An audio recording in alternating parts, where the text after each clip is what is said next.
Good morning, warrior family. If you missed Monday's message, then you need to tune in right now because this is the message. This week, we are diving into how God can turn graves into gardens. He turns graves into gardens. He turns bones into armies. He turns seas into highways, and only He can.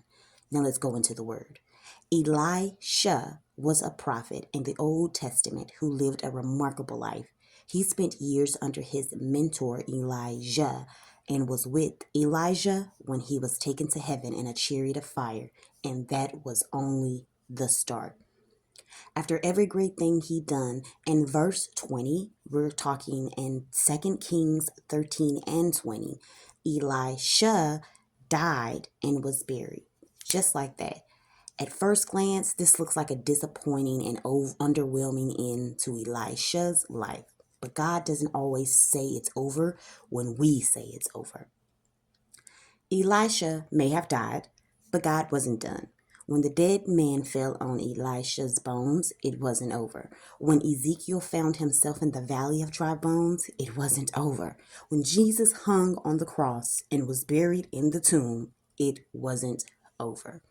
The enemy wants you to think that it's over. But through all these stories, God is showing us that none of these places were actually graves, they were gardens. Right when you think you've been buried by your situation, God reveals that you weren't buried, you were planted. New things are springing forth, new life is taking root.